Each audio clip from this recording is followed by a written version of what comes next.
A really effective tool to help you refine your product or service offering or develop new products and services is the product surround model.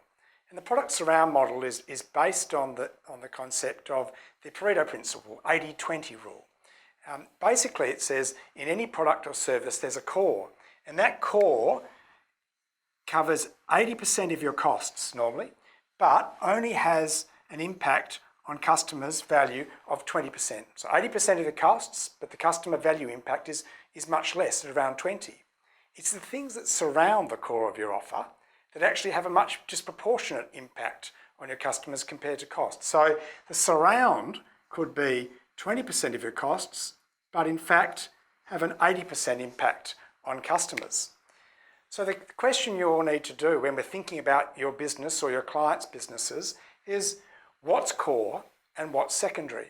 And how do you really improve the value through the surround services, the surround of the product? One way to think about that, especially if you're developing new products and services or trying to rejuvenate an older one, is to think about what are the customer's problems and needs? What are the things that they're really looking for? Yes, but they may be looking for the core, but what else? So I'll use an example from the world of gyms. So in gyms that have been around for years, and many of the traditional gyms where people go and pay yearly long contracts are starting to actually have a real difficulty. So if you were a business, you could think like, well, what are some of the customer problems? So it could be, for instance, I don't like being tied into long contracts, or it's not open when I want it. It's inconvenient to me, or it's too expensive,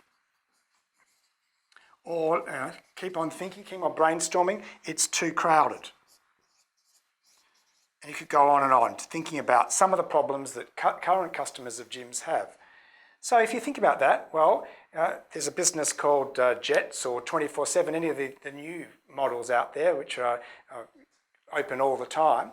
They're still a gym. They've got a room in a building with equipment. That's the core of it. The gym's the core. But it's around the products around that they've actually have differentiated and they've actually innovated. So thinking about these sort of problems, too expensive, well, we'll change the way we charge fees to weekly fees. Not open when I want, well, this is an obvious one for that customer, that category. We're open 24/7. I don't like being tied into contracts, so no contracts at a Jets or a 24/7.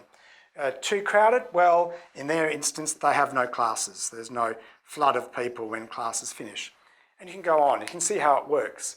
But the real value in this is getting some real insight to the customer segment that you want to service, understanding what the core of it is, and then starting to innovate, coming up with new services, offerings, way of delivering your business that in fact only impact 20% of your costs, but have a huge impact, 80% say, on the value that customers see. So give the products around a try to innovate and to rejuvenate some of your products.